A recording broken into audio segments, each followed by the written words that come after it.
Cześć wszystkim, witam Was bardzo serdecznie na moim kanale na YouTubie Student Tematu Zwanego Życiem. Parę lat temu, jak byłem na studiach, od jednego z moich profesorów usłyszałem takie zdanie. Studiowanie polega na zdobyciu umiejętności krytycznego myślenia oraz wyrobienie w sobie zwyczaju żądania dowodów. Tak bardzo utkwiło mi to w pamięci, że po tych kilku latach postanowiłem wykorzystać je w praktyce. Ale może zacznijmy od początku.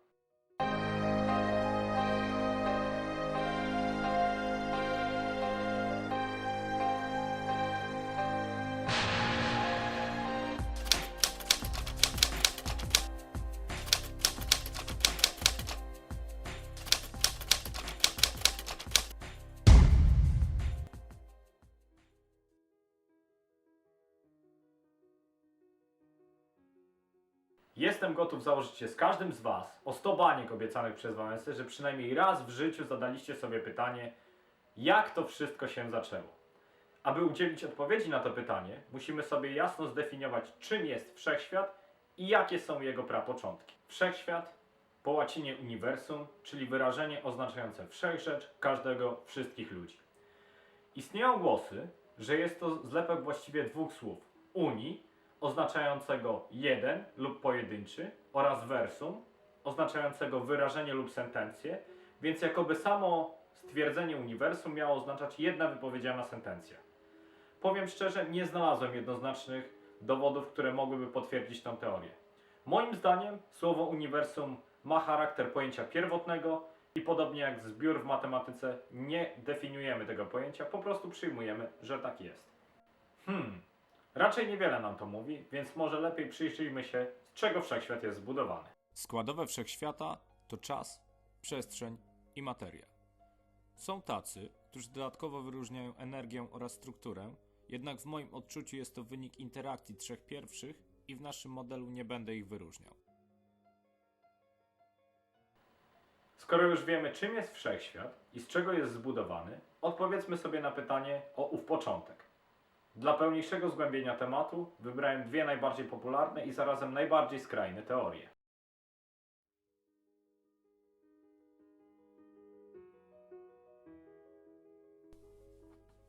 Podwaliny teorii zostały położone w 1927 roku, kiedy to belgijski naukowiec Georges Lemaitre stwierdził, że wszechświat musiała zapoczątkować gigantyczna eksplozja.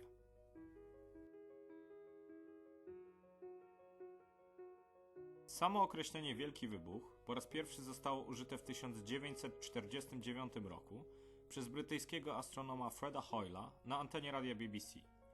Rok później pojawiły się pierwsze publikacje naukowe na ten temat. Teoria zakłada, że wszechświat początkowo był zredukowany do nieskończenie małego punktu, który z nieznanych przyczyn eksplodował i zaczął się gwałtownie rozszerzać.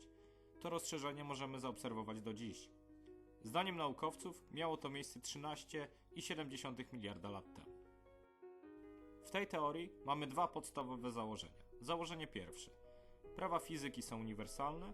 Założenie drugie. Obowiązuje tzw. zasada kosmologiczna, która mówi, że przy odpowiednio dużej skali wszechświat jest jednorodny. Pierwsze pytanie, jakie mi się nasuwa dotyczące tej teorii, jest ów nieskończenie mały punkt, który eksplodował. Z czego był on zbudowany? Najbardziej logiczną odpowiedzią wydaje się, że był zbudowany z jakiegoś rodzaju materii. Ale w jaki sposób teoria, która ma tłumaczyć powstanie czasu, przestrzeni i materii, opiera się na założeniu, że punkt początkowy zbudowany był z materii? Kolejną rzeczą, która budzi moje wątpliwości, jest sam fakt eksplozji. Co ją zainicjowało? Jak do tego doszło?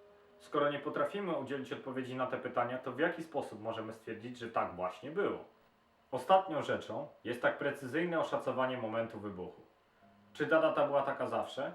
Otóż nie. W XIX wieku twierdzono, że wszechświat jest nie starszy niż 60 tysięcy lat. W XX wieku wiek wszechświata estymowano na mniej więcej 7 miliardów lat. Dzisiaj mówi się, że ma on niespełna 14 miliardów lat. To ile ma naprawdę?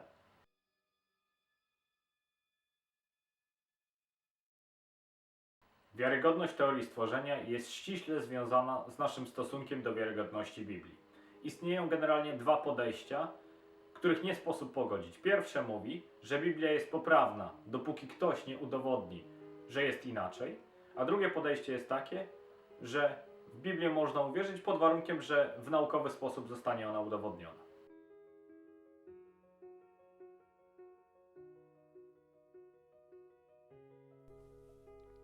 Teoria stworzenia w całości jest opisana w Biblii, a konkretnie w Księdze Rodzaju i zaczyna się od słów.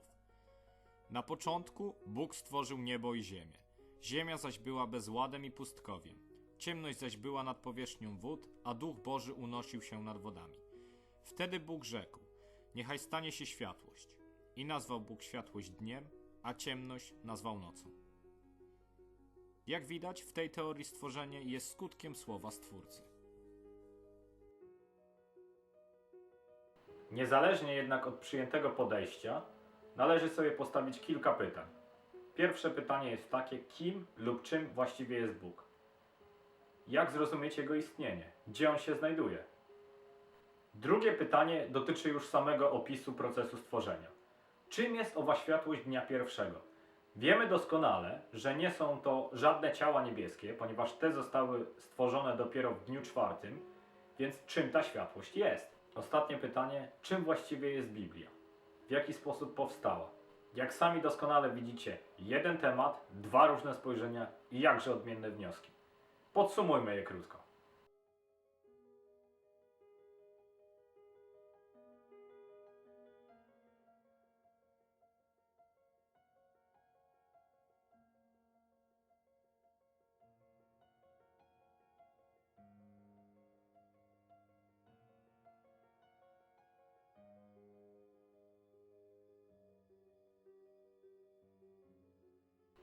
A jaka według Ciebie jest prawda?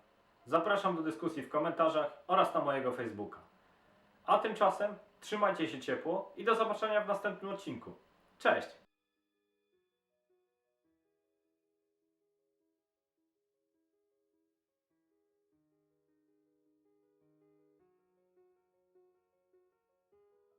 I jeszcze coś, moi drodzy. Jak wiadomo, sport to zdrowie, a sportowiec to kaleka. Na razie.